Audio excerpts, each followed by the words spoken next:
Bonjour tout le monde, j'espère que vous allez bien. Bon, avec cette vidéo, qui est la première du genre, parce que bon, bien évidemment, il faut savoir commencer, hein, j'attaque un peu l'actualité, qui est la réforme des retraites. Donc c'est quelque chose qui fait peur à beaucoup de monde et ça en révolte beaucoup, ce que je peux comprendre, hein, travailler 2 ans de plus alors qu'on en a fait déjà depuis 40 ans ou qu'on va le faire pendant plus de 40 ans, qu'on est ou qu'on sera tous rincés, déprimés, enfin bon, voilà. C'est un petit peu la goutte de trop en fait, hein. Bon, j'imagine qu'on est tous un peu dans cette optique, c'est-à-dire on est tous un peu pessimistes, on se dit qu'on sait pas où on va, mais en tout cas on fonce droit dedans, hein. Bon, bref, vous voyez un petit peu le topo. Donc avec cette vidéo, j'aimerais un petit peu vous remonter le moral pour que vous puissiez voir, entre guillemets, un peu le bout du tunnel, pour vous dire qu'il n'est pas trop tard. Je vais pas faire de politique, je vais pas m'engager sur un sujet qui fait assez débat comme ça, mais mon but avec cette vidéo, c'est de vous démontrer que il est possible encore aujourd'hui de prendre sa retraite de manière anticipée, en tout cas avant les 65 ans que va nous imposer le gouvernement. Bon, pourquoi pas même le faire à 50 ans, à 40 ans ou même à 30 ans. C'est quelque chose qui est réalisable puisque certains l'ont fait et cet objectif en fait est encore possible aujourd'hui. Je vous explique comment avec la description d'un mouvement qui est aujourd'hui assez populaire, qui était quand même pratiqué avant que ce mouvement réel n'existe, qu'on pose un nom dessus. Et ce mouvement en fait c'est le mouvement FIRE. C'est le Financial Independence and Retired Early, qui veut dire en français l'indépendance financière et la retraite anticipée. Et c'est un mouvement en fait qui est né aux États-Unis, qui a surtout été popularisé avec un célèbre monsieur qui est Mister Money Moustache. Et c'est là en fait des premiers à avoir publié, à avoir fait connaître la réalisation de son objectif qui était qu'avec sa femme, ils souhaitaient prendre leur retraite de manière anticipée et ils l'ont fait lorsque lui avait 36 ans, grâce à ses investissements et à un mode de vie qui était très minimaliste. Bon, l'idée ici, c'est de vous expliquer un petit peu les bases de ce mouvement et surtout, pas forcément de vous dire d'adhérer à ce mouvement, mais de vous expliquer un petit peu comment, grâce à la philosophie de ce mouvement, vous pourriez éventuellement partir en retraite un petit peu avant tout le monde, enfin en tout cas un peu avant l'âge qu'on vous impose. Donc voilà, ici comme je vous disais, je vous explique un petit peu les bases, étape par étape, comme une personne débutante tout simplement. Donc l'étape numéro 1, c'est d'avoir un budget maîtrisé. Donc le budget, c'est généralement toujours ce qui nous manque pour boucler les fins de mois, pour pouvoir s'acheter une nouvelle console, pour partir en vacances.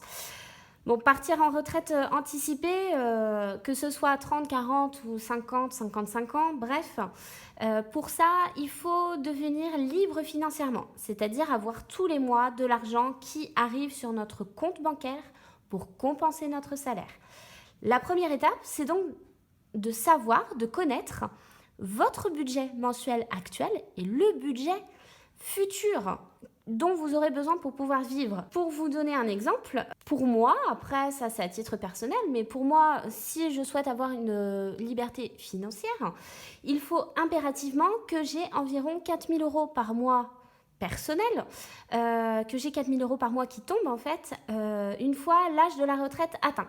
C'est un objectif qui est certes assez élevé, mais moi, en fait, si vous voulez, j'anticipe une potentielle arrivée en EHPAD. Et l'EHPAD, d'ici là, bon, je pense que ça va coûter une blinde, déjà que ça l'est actuellement. Et l'idée, c'est que je n'ai pas envie que ce soit mes enfants qui payent ces frais-là une fois que je serai placée. Après, si ça se trouve, je ne partirai jamais en EHPAD, je n'arriverai jamais jusqu'à cet âge-là, mais j'anticipe en fait. Et donc, pour ça, il faut connaître son budget, et surtout, aujourd'hui, le maîtriser parfaitement. Savoir combien on dépense, savoir combien on serait susceptible de dépenser, combien d'argent doit donc rentrer tous les mois dans le porte-monnaie pour pouvoir vivre la vie que l'on souhaite. Bon, on ne peut pas forcément tout prévoir, hein. Certes, je vais peut-être aussi beaucoup trop loin dans mes réflexions, mais si vous voulez voir sur du long terme, en tout cas, pour moi, c'est ainsi qu'il faut réfléchir. L'étape numéro 2, donc, c'est de savoir épargner, puisque l'épargne est indispensable pour atteindre cette liberté financière que l'on convoite. Puisqu'en fait, il faut être clair là-dessus, sans effort, il ne peut pas y avoir de miracle. Même à gagner en loto, bon, certes, il a eu énormément de chance, mais il a fait un petit effort, il a acheté un ticket. De ce fait, savoir épargner, c'est vraiment la clé du succès. Pour ça, il faut d'abord savoir comment établir un budget. Pour en savoir un petit peu plus, je vous renvoie à ma première vidéo qui est comment établir un budget. Et surtout, il faut savoir épargner tous les mois, mais vraiment épargner au début un minimum et puis faire grossir et grossir et grossir cette épargne. Dites-vous en fait que sans épargne, il ne pourra jamais y avoir de liberté financière et donc il ne pourra jamais y avoir de retraite anticipée. La retraite, vous pourrez l'avoir bien sûr, mais il faudra attendre l'âge légal. Je tiens à préciser également que l'épargne est quelque chose d'indispensable même dans la vie de tous les jours. Il suffit juste que vous ayez un mois un petit peu plus difficile que les autres avec un pépin que vous n'avez pas forcément prévu qui vous tombe dessus et pouf, vous pouvez vite vous retrouver dans le rouge. L'idée c'est d'avoir, de pouvoir prévoir en fait ce petit type de désagrément en amont, bien évidemment, puisque l'épargne déjà peut vous sauver de l'endettement. Ensuite, l'étape numéro 3. Donc vous arrivez à mettre de côté tous les mois, ça c'est parfait. Donc félicitations déjà. Après, il faut vraiment garder le rythme et de suivre vraiment les conseils que je vais vous donner. Puisqu'une fois que vous maîtrisez votre budget, que vous arrivez à épargner, il faut vraiment faire ceci. Donc, comme je vous disais déjà, se constituer une épargne de sécurité. L'épargne de sécurité, en fait, c'est un petit matelas, un petit fonds d'urgence dans lequel, le petit cochon, en fait, dans lequel vous pouvez piocher quand vous êtes un peu en galère. Aujourd'hui, vous n'en avez peut-être pas besoin, mais rien ne vous dit que vous allez avoir une baisse de revenus d'ici quelques mois. Par exemple, si vous êtes en arrêt maladie, si vous perdez votre emploi, ou qu'il y ait quelque chose, un gros pépin qui vous arrive, par exemple, votre voiture qui vous lâche, etc., etc. Donc, généralement, il est conseillé d'avoir toujours à disposition quasi immédiate, c'est-à-dire placée sur un livret A ou autre. Il faudrait placer en fait une somme allant de 3 à 6 mois de salaire. Bon, moi je vous conseille vivement les 6 mois, voire peut-être même un petit peu plus si vous pouvez. Parce que bon, il faut se dire aussi, l'inflation, elle est là, les salaires augmentent et donc la petite épargne qui va avec devrait augmenter également. Par exemple, si vous avez 1 500 € de salaire mensuel, il vous faudrait 9 000 € de côté, l'équivalent de 6 mois de salaire en épargne. Moi, personnellement, j'irais jusqu'à 10 000 €. Au moins, c'est un compte net. Et tant qu'à faire, comme je vous disais, avec l'inflation, au moins 10 000 €, vous êtes sûr d'aller où vous le souhaitez. Donc ensuite, une fois que vous avez votre petit matelas de sécurité, il faut passer à l'étape numéro 4 qui est de rembourser ses dettes. Ici, en fait, c'est assez particulier puisqu'il faut savoir quoi rembourser et comment rembourser. Donc déjà, sur le quoi rembourser, il faut tout d'abord rembourser les dettes les plus urgentes, celles qui ont soit le capital le moins élevé ou soit qui ont le taux d'intérêt le plus élevé. Attention par contre au type de crédit que vous souhaitez rembourser. Si c'est pour un crédit immobilier sur 25 ans avec un taux d'intérêt à 1,20, si vous êtes en fin de crédit, ça ne sert strictement à rien de le rembourser. Vaut mieux le garder en fait, puisqu'aujourd'hui cet emprunt-là vous donne du pouvoir, puisque concrètement vous n'avez plus d'intérêt à rembourser et vous gagnez de l'argent à ne pas le rembourser, clairement. Par contre, essayez de solder vos crédits à la consommation ou votre crédit auto, puisqu'une fois qu'ils seront soldés, l'idéal c'est de faire en sorte que l'argent que vous mettiez dans ce prêt tous les mois, vous l'épargnez également pour rembourser d'autres dettes. C'est un petit peu un effet boule de neige en fait. L'idée c'est de rembourser comme ça vos dettes jusqu'à ce qu'il n'y ait plus que vos crédits et vos emprunts immobiliers à taux très bas qui restent. Une fois que vous avez votre épargne de sécurité, que vous avez remboursé l'ensemble de vos dettes et que vous arrivez toujours à épargner tous les mois, l'étape numéro 5, c'est d'investir son argent. Donc, bien évidemment, tout dépend de votre philosophie, mais si on part sur la base que vous souhaitez prendre une retraite de manière anticipée, c'est-à-dire qu'une fois que vous avez terminé de travailler, vous ne faites absolument plus rien.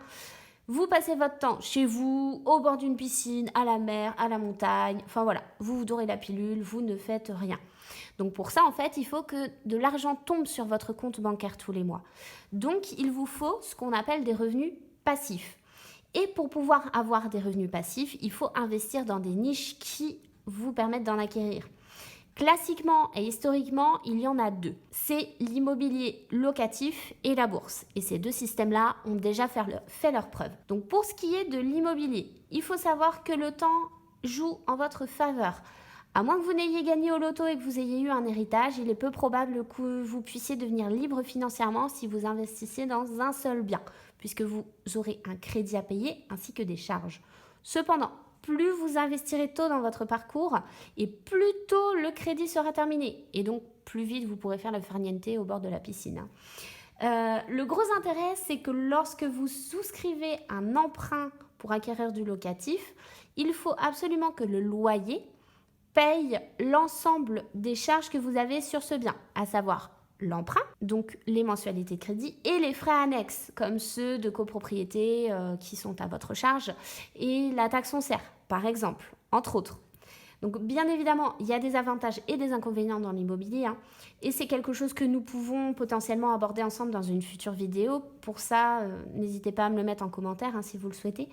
Mais en tout cas, c'est une des pistes à creuser puisque grâce à des revenus locatifs, une fois que l'emprunt est remboursé, de l'argent tombe tous les mois sur votre compte bancaire sans presque rien faire.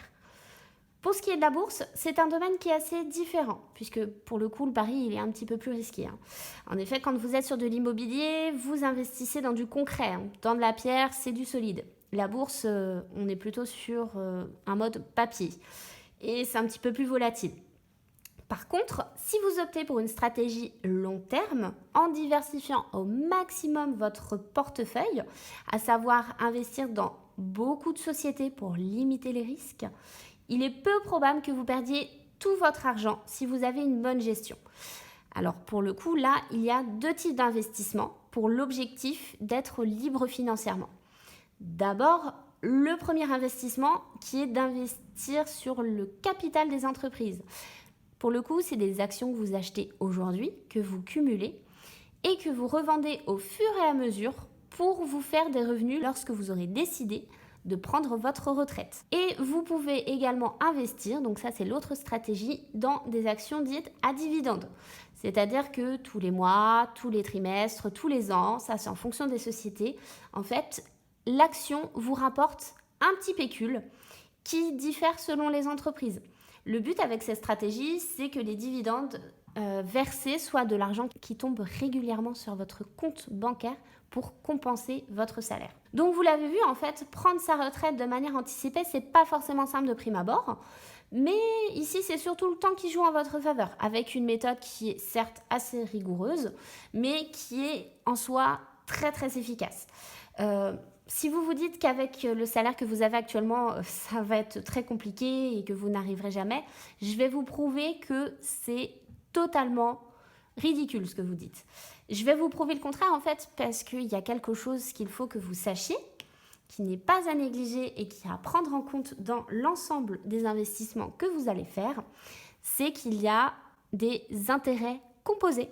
Donc les intérêts composés, c'est quelque chose d'assez simple à comprendre. Lorsque vous investissez, si vous avez des rendements positifs, c'est-à-dire lorsque vous avez des intérêts qui tombent, les intérêts que vous percevez, vous les réinvestissez dans la même opération pour augmenter le capital initial. Par exemple, si vous avez 1 000 € de placés à 10% d'intérêt, tous les ans, techniquement, vous avez 10% de ces 1 000 € là.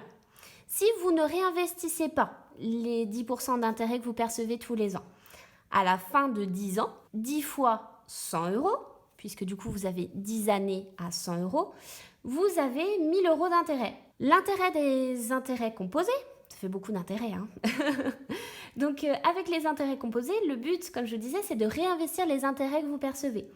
Donc avec ce même exemple, de 1 000 € à 10%, la première année, vous touchez 100 € d'intérêt. Bon, avec ça, pas de secret. Mais si ces 100 € vous les réinvestissez dans les 1 000 €, l'année 2, vous aurez 10% d'intérêt, mais sur un capital de 1 100 €. Ce qui fait que vous percevrez 110 euros d'intérêt. Et si vous réinvestissez ces 110 euros d'intérêt-là, l'année 3, vous aurez 10% de 1210 euros, soit 121 euros d'intérêt, etc., etc. Donc, pour vous dire, au bout de 10 ans, quand on compare les intérêts avec le système de réinvestissement, ça vous donne 1593,74 euros exactement. Donc finalement, c'est quand même beaucoup plus avantageux que des intérêts classiques en fait, un capital qui n'est pas augmenté. Donc imaginez si en plus des intérêts que vous réinvestissez, vous mettez l'argent que vous épargnez tous les mois en plus sur ce capital. Ça peut vous faire une somme qui est quand même assez énorme en fait. Donc ça, c'est quelque chose qui n'est pas du tout à négliger. Et si vous n'êtes toujours pas convaincu, en fait, je vous laisse à une dernière technique qui est celle d'acheter des investissements qui vous rapportent, mais avec de l'argent qui n'est pas le vôtre. Et comment je fais ça? C'est très simple et je suis sûre que vous aussi, vous y avez pensé. En fait, vous financez un investissement via une dette, via un emprunt bancaire. Ça, c'est quelque chose aussi qu'on peut voir dans une autre vidéo, si vous le souhaitez. Donc, en tout cas, j'espère que cette vidéo-ci vous aura aidé sur le sujet. N'hésitez pas à me dire en commentaire si ce type de contenu vous plaît. Et je vous dis à très bientôt pour une nouvelle vidéo. Ciao, ciao!